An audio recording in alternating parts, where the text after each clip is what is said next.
Chapter 27. Mara took in the room in a glance as she stepped through the doorway. It was long and narrow, stretching perhaps 50 meters back from the door, but no more than 5 meters wide.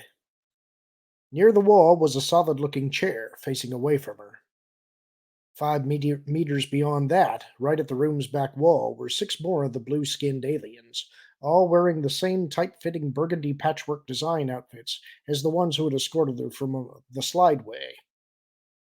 And like her escort, each of the aliens was wearing Imperial ranking bars on their chests beneath the high topped black collars.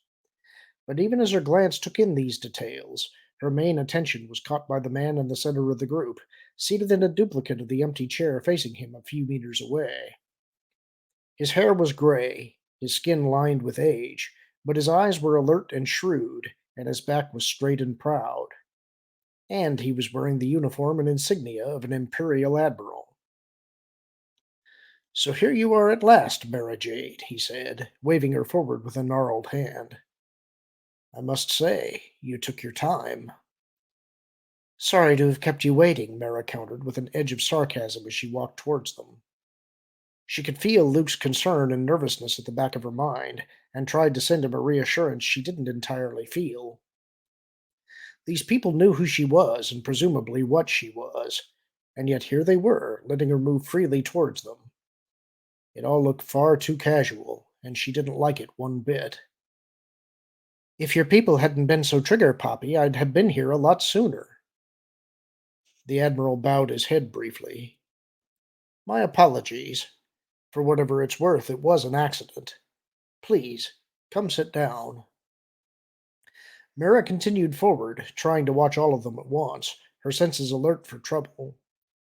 If they had a trap set, it would be sprung somewhere before she got too close to them. And without warning, right in the middle of a step, Luke's presence suddenly vanished from her mind. Her brain froze in shock, sheer momentum keeping her feet moving. "Luke? Luke! Come on! Where are you?" But there was no response. No emotion, no sense of mind or thought, no sense of presence at all. Incredibly, impossibly, he was gone. Gone. "Come sit down," the Admiral said again. "I imagine you must be quite worn out after all you've been through." "You're too kind," Mara said, the words sounding distant and mechanical through the pounding of blood in her ears as she forced her feet to keep moving her forward. What in the worlds could possibly have happened to him? There could only be one answer. Somehow they'd gotten past his Jedi senses, had penetrated his Jedi powers, and had launched a sudden, undetected, and unblocked attack. And Luke Skywalker, Jedi Master, was unconscious. Or dead. The thought slashed into her mind, cutting through her heart like a jagged blade. No, it couldn't be. It couldn't. Not now. The gray-haired man was still gazing at her, a thoughtful look on his face, and with an agonized effort, Mara shoved the fear and pain away to the back of her mind. If Luke was merely unconscious, they could still get out of this. If he was dead, she would most likely soon be joining him. Either way, this was no time to let her emotions muddy her thinking. She made it the rest of the way to the chair and sank carefully into it. "You don't need to look quite so worried," the Admiral said soothingly. "We have no intention of harming you." "Of course not," Mara said, hearing the bitterness in her voice. "Just like you had no intention of harming me on my last trip in here?" The Admiral's lip twitched. "As I said before, that was a regrettable accident," he said. "They were shooting at the vermin flying around near you. We've had some problems in the past with them getting inside. When you started shooting back, I'm afraid they jumped to the wrong conclusion. My deepest apologies." "That makes me feel so much better," Mara growled. "Now what?" The Admiral seemed mildly surprised. "We talk," he said. "Why else do you think we gave you our location in the first place? We wanted you to come see us." "Ah," Mara said. So her guess earlier had been right. Those two ships had deliberately flown off on vectors that would lead her here.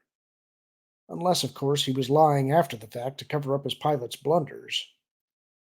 You could have just sent me an invitation, she told him, feeling her forehead crease slightly as she stretched out towards him with a force. Odd.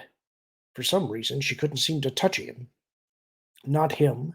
Not the aliens flanking him. Or would that have been too straightforward and easy? The Admiral smiled knowingly. With an open invitation, I doubt you would have come alone.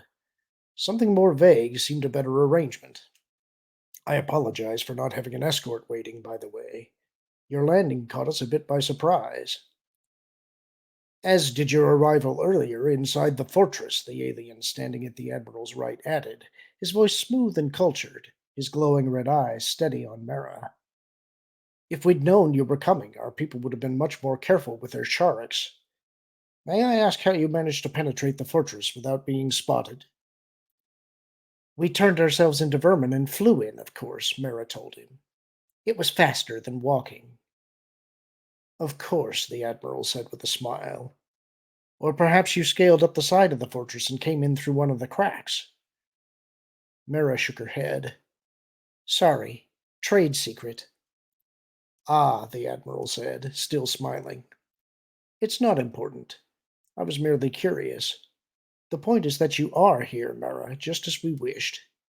May I call you Mara, by the way? Or would you prefer Captain Jade or some other title?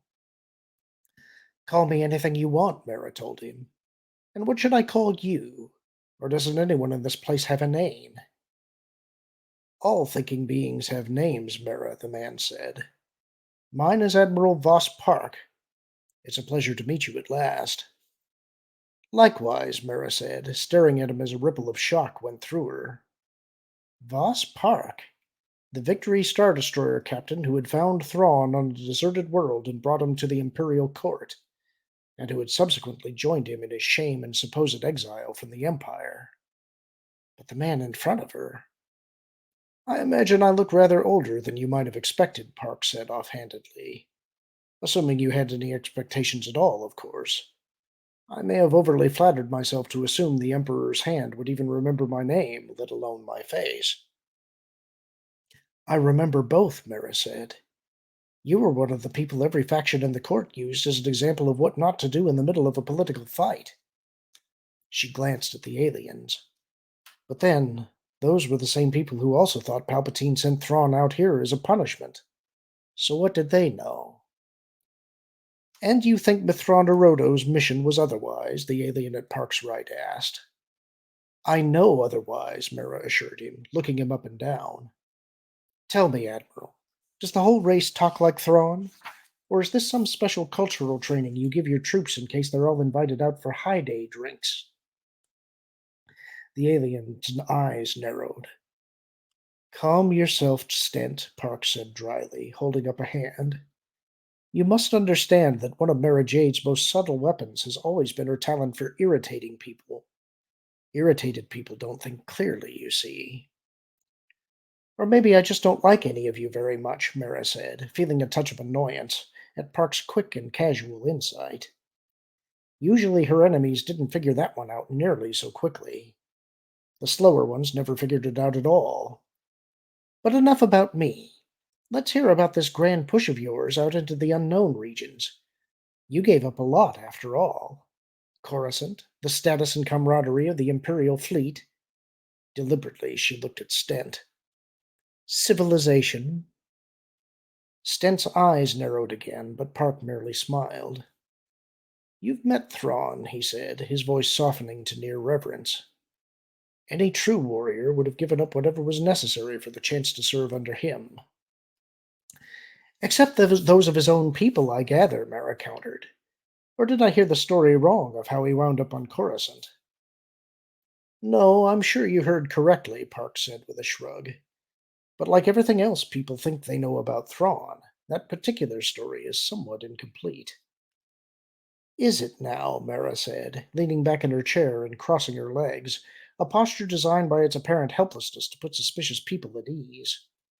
With the same motion, she surreptitiously rocked the chair back a bit, trying to gauge its weight.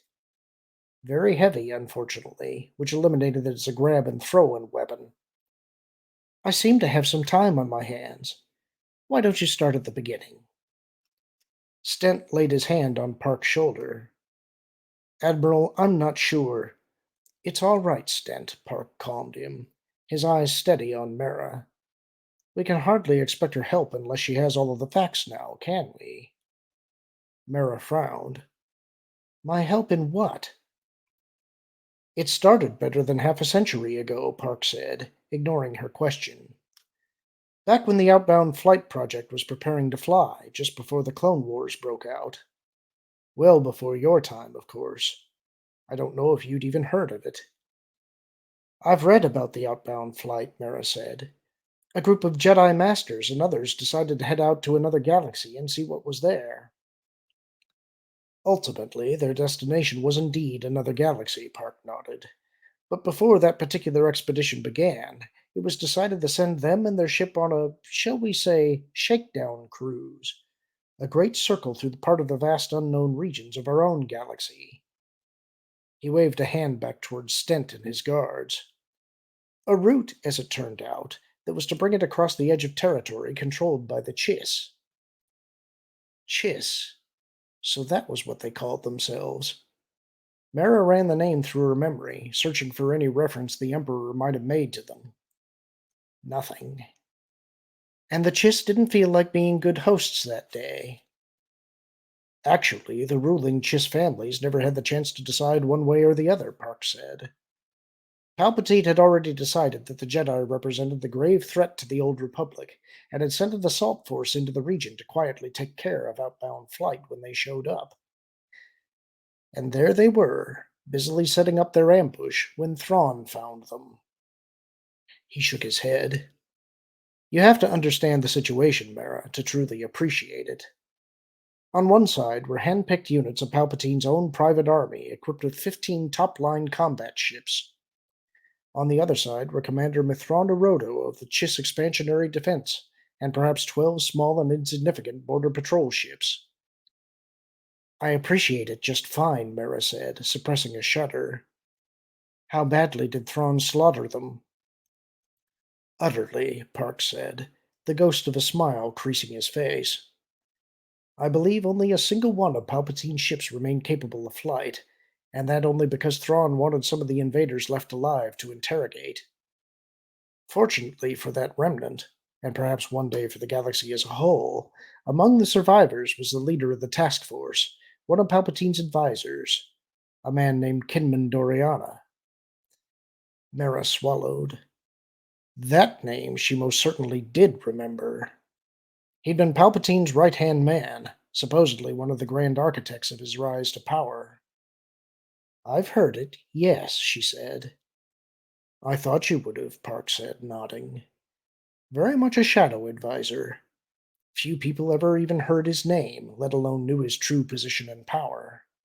But among those who did, it was sometimes speculated that his untimely death left a gap which Palpatine ultimately tried to fill with three other people.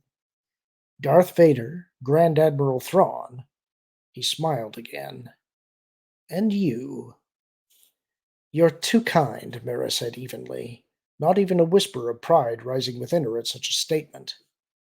So she had indeed had position and authority in Palpatine's eyes, perhaps more than even she had realized. But it didn't matter. That part of her life had died, unmourned, a long time ago. You're very well informed, too. This was Thrawn's personal base, Park said, waving a hand around him. And information, as you may have noticed, was one of his few obsessions. The databases in the fortress core below us are possibly the most extensive in the galaxy. Magnificent, I'm sure, Mara said. Too bad all his knowledge couldn't keep him from getting killed. She had hoped to spark some kind of reaction from them. To her surprise, though, none of them so much as blinked. Park, in fact, actually smiled.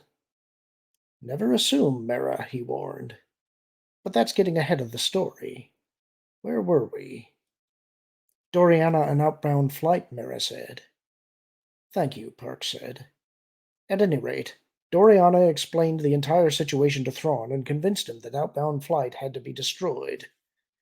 2 weeks later, when the ship arrived in Chiss space, Thrawn was waiting.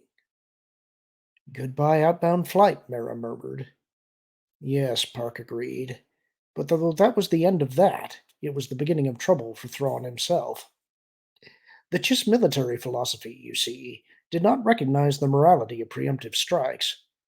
What Thrawn did was, in their minds, equivalent to murder. Mira snorted gently.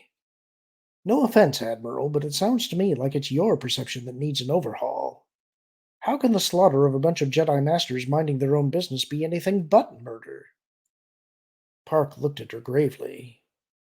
You'll understand, Mara, he said, his voice almost trembling. In time, you'll understand. Mara frowned. The man was either a terrific actor, or there was something buried in all of this that had him well and truly terrified. Again, she stretched out with the force. Again, she couldn't seem to touch him at all. With an obvious effort, Park pulled himself together. But again, I'm getting ahead of myself.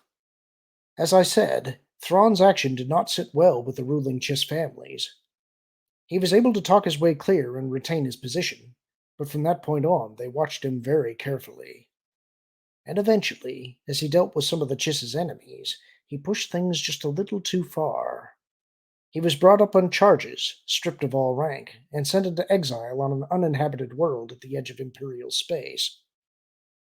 Where who should show up but a Victory Star Destroyer, Mara said, captained by a man willing to take the risk of bringing him back to Coruscant. She raised her eyebrows. Only it wasn't nearly as much of a risk as everyone thought, was it? Park smiled. It most certainly wasn't, he said. In fact, I learned later that Palpatine had made at least 2 unsuccessful attempts over the years to contact the Chiss and offer Thrawn a position with his soon-to-be Empire. No, he was most pleased with my gift, though because of the political realities of the court, he had to keep that pleasure hidden. So Thrawn went into private military training and eventually rose to the highest rank Palpatine could offer, Mara said. And then what? Arranged to have himself sent back here so that he could make the Chiss ruling families pay for what they'd done to him? Park looked shocked. Certainly not. The Chiss are his people, Mara. He has no interest in hurting them. Quite the opposite, in fact. He came back here to protect them. From what? Stent gave a contemptuous snort. From what? He bit out harshly. You soft, complacent female. You think that because you lounge around your quiet worlds behind a string of warships that the rest of the galaxy is a safe place to live? There are 100 different threats out there that would freeze your blood if you knew about them. The ruling families can't stop them. Neither can any other power in the region. If our people are to be protected, it's up to us. And you are. You specifically, I mean. Stent drew himself up straighter. We are Syndic Mithra Narudo's household phalanx, he said, and there was no mistaking the pride in his tone. We live only to serve him, and through him to serve the Chiss. Whether they want your help or not, I guess, Mira said, noting the alien's use of the present tense. There it was again. The assumption or belief that Thrawn wasn't dead. Could they be that out of touch? Do they even know you're out here? They know the forces of the Empire are out here, Park said. And while the ruling families pretend they don't know Stent and his unit are working with us, the average Chiss does in fact know. We have a steady flow of young Chiss arriving at our various bases and garrisons to enlist in our fight. Mira suppressed a grimace. So they did indeed have bases out here. Palpatine wouldn't have been very pleased to see aliens mixing with Imperial forces, she pointed out. I doubt the current regime on Bastion would either. Park's expression sobered. Indeed, he said. Which brings us to the problem and situation we now face. Many years ago, Thrawn told us that if he was ever reported dead, we should keep at our labors here and in the unknown regions, and to look for his return 10 years afterward. Mara blinked in disbelief. They really were out of touch. It's going to be a long wait, she said, trying not to sound too sarcastic. He was stabbed in the chest, right through the back of his command chair. Most people have a hard time recovering from that kind of treatment. Thrawn is not most people, Stent reminded her. Was, Mera said. Not is. Was. He died at Bilbringi. Did he? Park asked. Did you ever see a body? Or hear anything about his supposed death that didn't come from the Imperial's own news sources? Mera opened her mouth. Paused. Park was leaning slightly towards her, a glint of anticipation in his eye. Was that a rhetorical question, she asked, or are you expecting me to have an actual answer? Park smiled, leaning back in his chair again. I told you she was quick, he said, looking up at Stent. As a matter of fact, yes, we thought you might. You have complete access to Talon Card's information network, after all. If anyone would know the truth, it would be you. A sudden jolt of understanding shot through Mera. You weren't hunting Imperial connections when you buzzed the Kevruhu base and Terek Star Destroyer, were you? You were hunting me. Very good indeed, Park said approvingly. In fact, when Driel spotted you near that Star Destroyer, he thought you and Thrawn might already have come to an arrangement. Hence his transmission asking Thrawn to make contact. Mera shook her head. Look, I know you've been out here a long time, and I realized it must have been hard for you. But it's time to face the hard, cold facts. Like it or not, Thrawn is dead. Really, Park said. Then why is the holonet buzzing with the news that he has returned and is making alliances? And that he's been seen by many planetary and sector leaders, Stent put in, including the Diamolan Senator to Coruscant and former General Lando Calrissian. Mera stared at him. Lando? No, she said. You're wrong. Or you're bluffing. I assure you. Park broke off, his eyes shifting to a point behind Mera as a breath of air on the back of her neck announced the door behind her had opened. She turned, tensing, but it was only a youngish, middle-aged man, walking with a slight limp along the left-hand wall of the long room towards her. Despite his age, he wore the uniform of an Imperial TIE fighter pilot. Between his graying goatee and similarly graying shock of dark hair, he wore an almost unheard-of rarity, a black patch over his right eye. Yes, General, Park called to him. Mid-course transmission from Sorn, Admiral, the man said, his one eye trained unblinkingly on Mera as he strode past her. His pass through the Bastion system was inconclusive. Lots of rumors and speculations, but no hard evidence. He paused. But the rumors do say Thrawn is currently there. Wait a minute, Mera put in, frowning. You know where Bastion is? Oh, yes, Park assured her.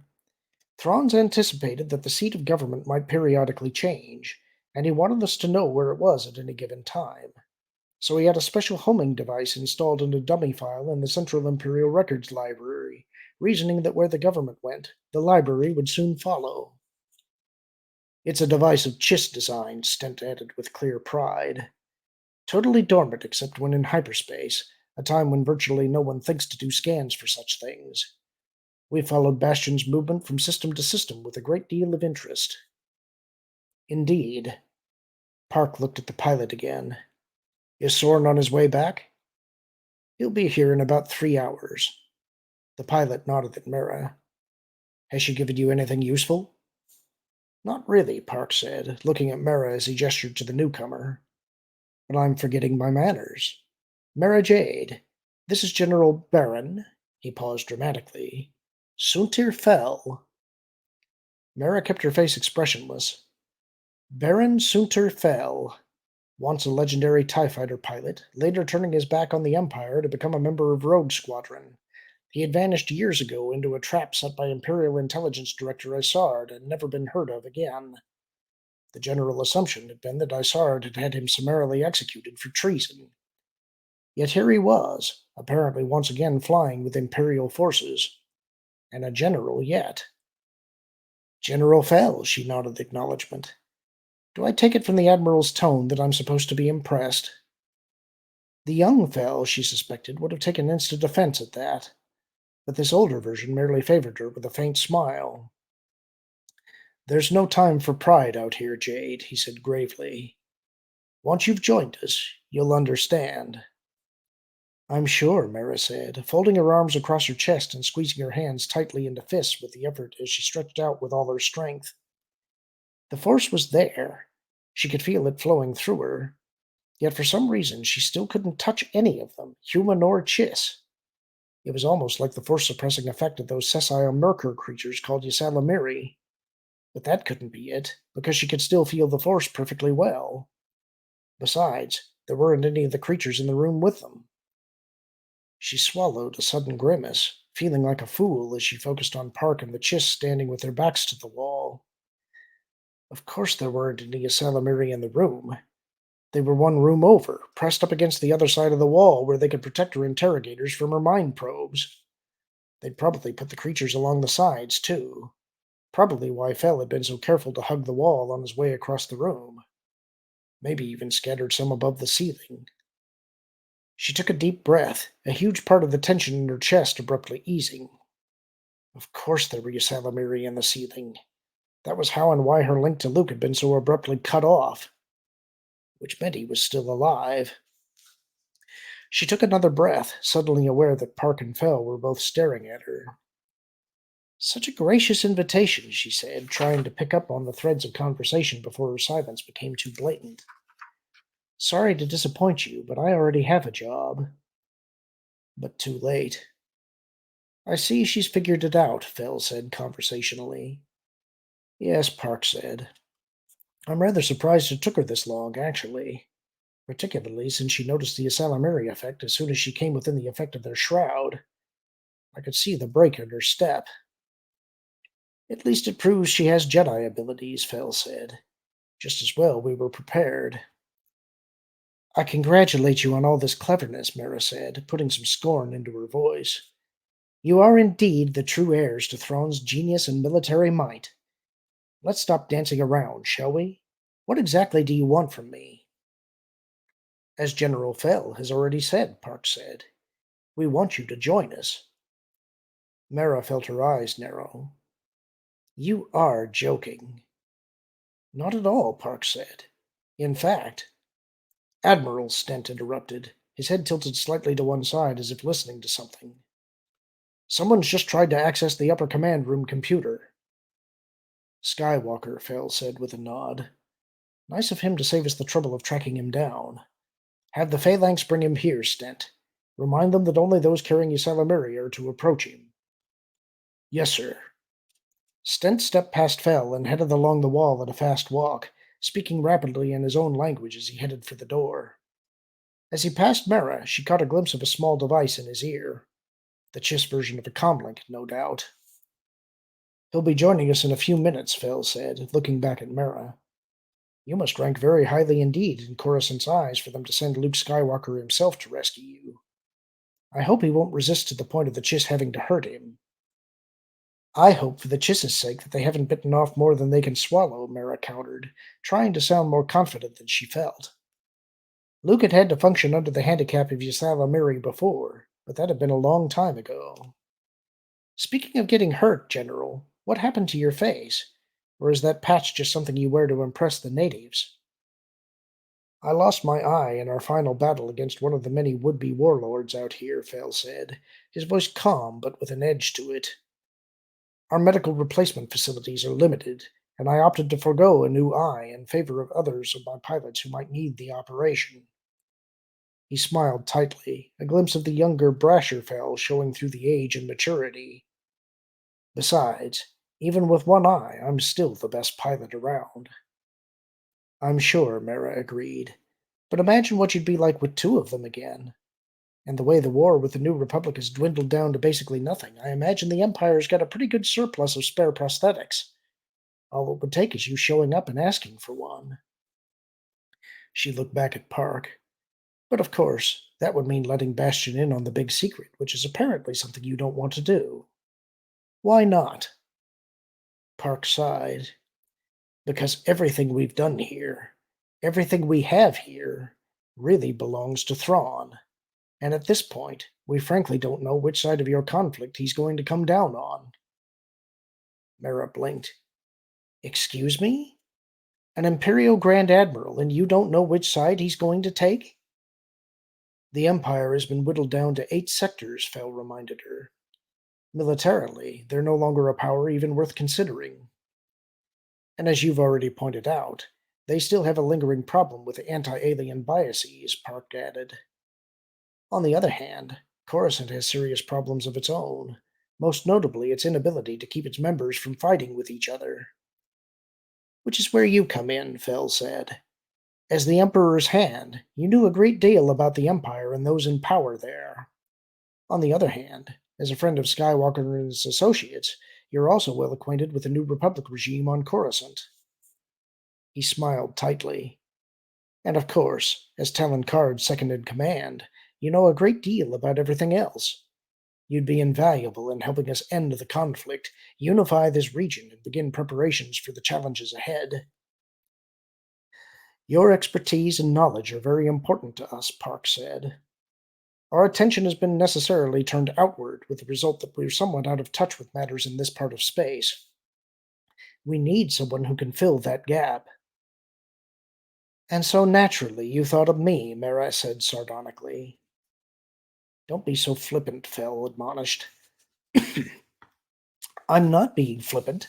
I'm being disbelieving, she countered. I hardly think Thrawn would have approved of you hiring me as your local affairs advisor.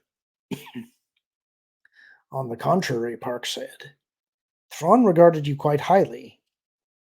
I know for a fact that he intended to offer you a position with us once the Empire had regained its territory. One of the Chiss beside Park stirred, tilting his head as Stent had done earlier. Admiral, he said softly, squatting down beside the chair and whispering something into Park's ear. Park replied, and for a minute they held an inaudible conversation. Mara ran her eye over Fel and the 5 Chiss, mentally mapping out how she might be able to take them down if it came to a fight. But the attempt was little more than a mental exercise, and she knew it. With their eyes steady on her, and their hands resting on their holstered weapons, there was no chance she could take out all of them before they got her.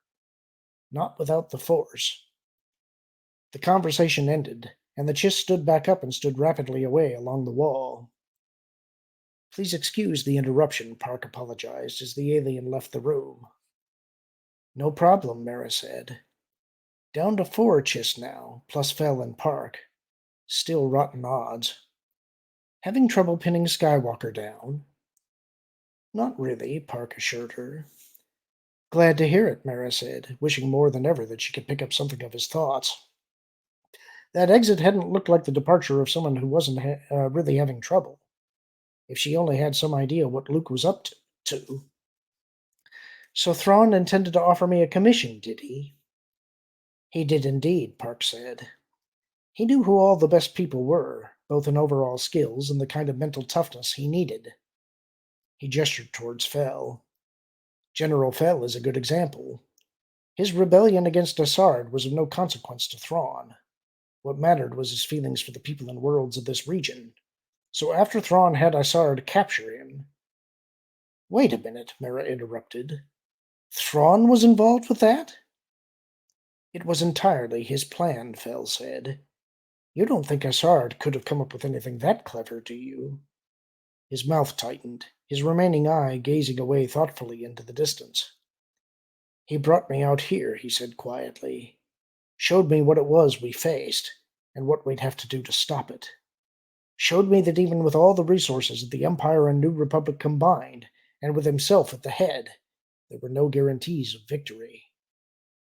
On the contrary, he'd already made contingency plans for defeat, Park added soberly. 10 years ago, he had sleeper groups of the best of his cloned warriors scattered around the Empire and New Republic, ready to form the nuclei of local resistance forces should Bastion and Coruscant fall. Men who loved their homes and their land and their worlds, and who would give their lives in their defense. Yes, Fel said. Once I understood. Once I really understood. I had no choice but to join him. As you will too, Park said. Mara shook her head. Sorry, I have other plans. We'll see, Park said calmly. Perhaps Thrawn will be able to convince you himself when he returns. And what if he doesn't return? Mara asked. What if the rumors are just that? Rumors. Oh, he'll return, Park said. He said he would, and he always kept his promises. The only question is whether or not this particular rumor is actually him. He looked up at Fell. And under the circumstances, I suppose the only way we're going to find out for sure will be for me to finally make a trip to Bastion. If Thrawn has indeed set up a headquarters there, that should answer the question of which side he'll be working from. Mara felt her hands tighten into fists. You don't know what you're saying, she said. You can't just turn all of this over to the Empire. All these resources, bases, alliances. They won't misuse them, Park said, his voice grim. We'll make sure of that. The task ahead of us is far too serious for anyone to waste time on anything as petty as politics or personal gain. If you think that, you are out of touch, Mara snapped. Try to remember back to Palpatine's court and what the taste of power did to those people. Personal gain is all some of them ever think of. It's a risk we'll have to take, Park said firmly. We'll be careful, certainly. We'll speak with Sorn when he gets back and sift through the data he's collected from his past through the Bastion system. But unless there's something that positively quashes the rumors of Thrawn's return, it's time to make that contact. Mara took a deep breath. I can't let you do that, she said. You can't let us do it, Fell asked pointedly. No, Mara said. I can't. You give this to Bastion, and the first thing they'll do is turn it straight against Coruscant. Don't worry, Park said. We won't give anything away until we're sure Thrawn is with them. On the other hand, we may do well to worry about her, Admiral, Fell pointed out, eyeing her thoughtfully. Someone as vehemently opposed as she is to our contacting Bastion could be trouble.